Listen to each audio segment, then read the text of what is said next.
People always say enjoy your youth because it goes by fast, and I used to shrug it off until I realized that they were actually right.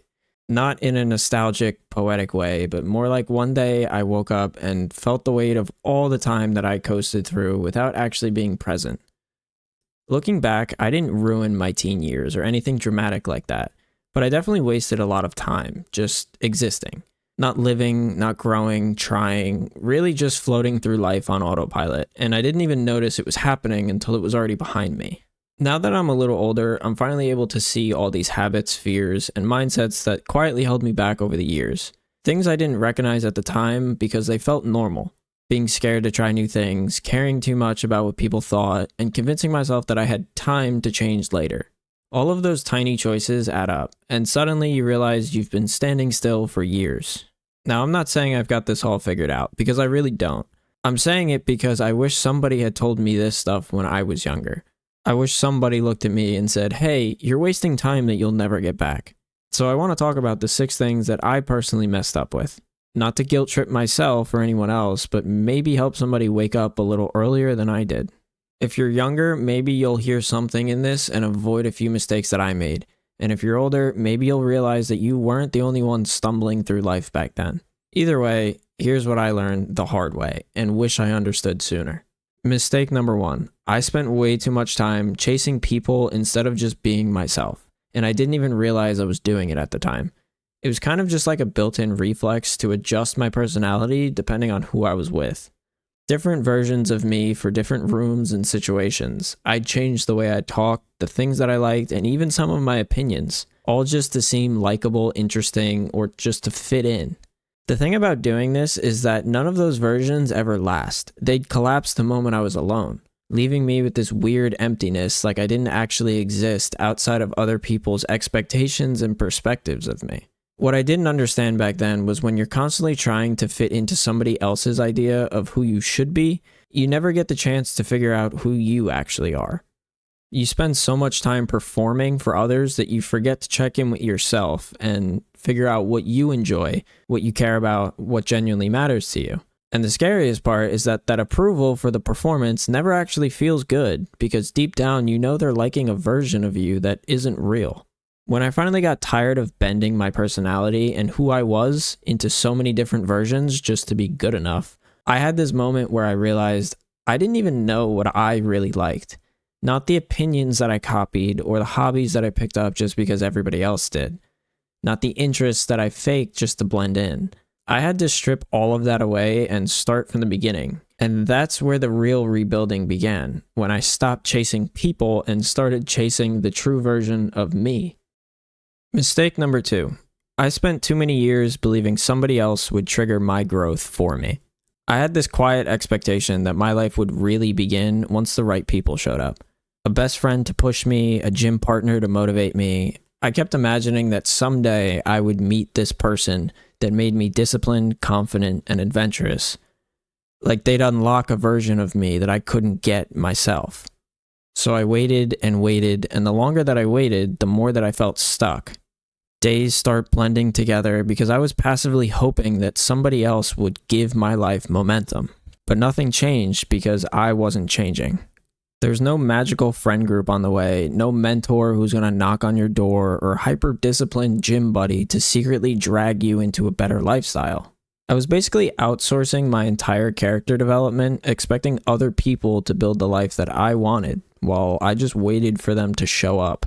And eventually it hit me in the most uncomfortable way when I came to the realization that nobody's coming. Nobody is going to rescue me from a version of myself that I don't like. Nobody is going to take responsibility for my potential. If I want a better life, I have to be the one that starts it, even if I feel unprepared or clueless or alone. And once you finally accept that growth comes from you, it all starts to change. Because you stop waiting for the right moment or the right people, and you just start figuring it out as you go. And that's when life finally starts moving with you. Mistake number 3. I wasted so much of my life investing in people who didn't invest in me. It wasn't just one person or one situation, it was a pattern. I would pour out all of my attention, my time, my energy into a friendship or a relationship where the effort was completely one-sided. I'd check in on people who would never ask how I was doing, and I'd support people who went silent the moment I needed something. I'd convince myself that if I just tried a little harder, they'd see my value and meet me in the middle. But here's what I didn't understand back then. Chasing somebody's bare minimum isn't loyalty. It's self-neglect dressed up as kindness. When you spend your life trying to earn a place in somebody else's world, you slowly disappear from your own. You shrink your needs, ignore your boundaries, and you settle for crumbs and call it a connection.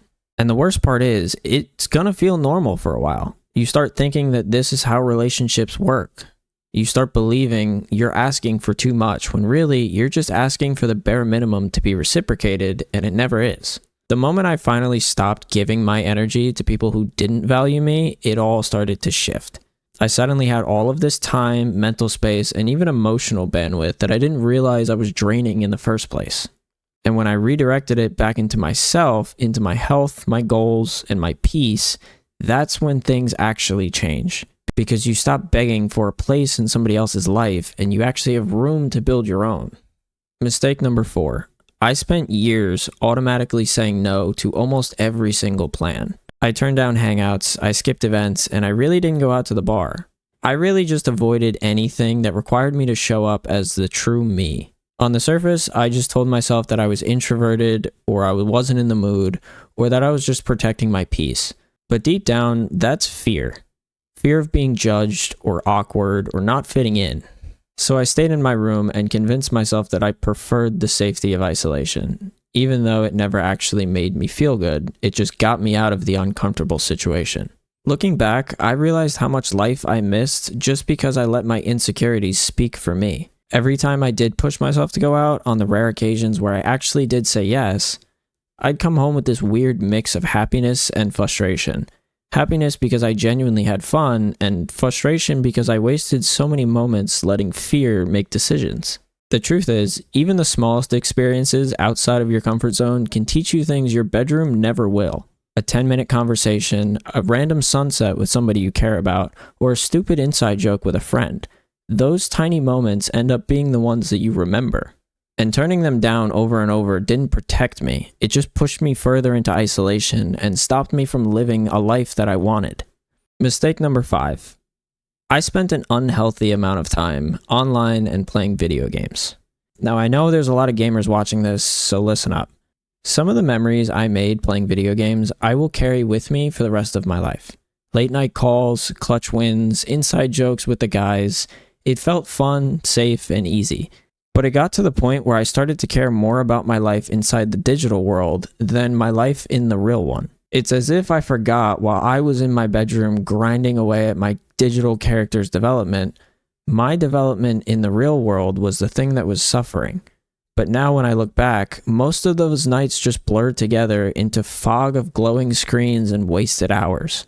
I wasn't choosing gaming because I loved it. I was choosing it because it was the easiest way to avoid everything I didn't want to deal with and shut my brain off from reality. Because the truth is, I used the internet and video games as a hiding place. It let me escape my emotions, insecurities, and even responsibilities in some case. And the problem with using escape as your main coping mechanism is that you don't actually solve anything. You're just pausing it. Meanwhile, real life keeps moving without you.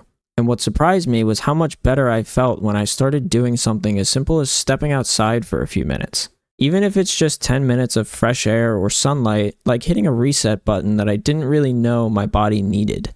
The world feels different when you actually participate in it, instead of watching it through a screen.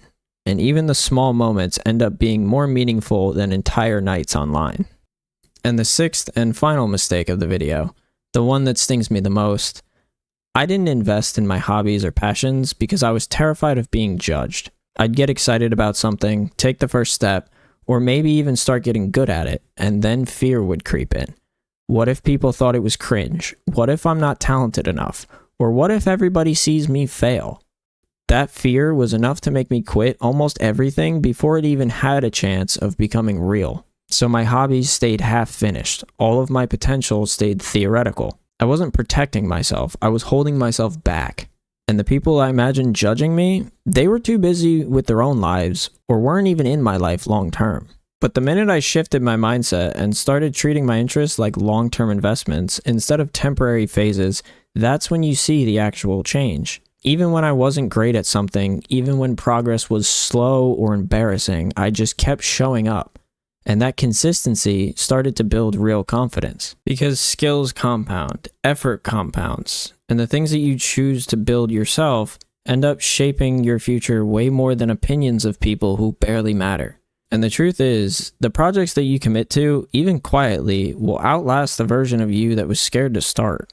And one day, you'll be grateful you didn't let fear make decisions for you in your life, and actually invested in things that put a smile on your face. I'm still unlearning all of these habits, and honestly, I probably always will be. But the difference now is that I'm actually trying, and just starting to try is already more than I ever did back then. If any of this resonates with you, don't stress or feel like you've wasted your whole life. You're not behind, you're not broken, and you're not too late to start making changes. Maybe you're just finally waking up to how much your choices matter, and that's a powerful place to be. There's still time to create something meaningful. There's still time to become the person you wish you were when you were younger. The one that shows up for themselves, who builds skills, confidence, and memories that actually last. I'm still working on this now, and the best part is you can too, because it's never too late to take control of what you want out of life. So that is 6 mistakes on how I wasted my teens. And if you found any part of this video helpful or enjoyed just listening to my story, consider hitting that sub button below and leaving a like on the video. But anyways, thanks for listening. It means more to me than you guys know, and I'll see you in the next one. Peace.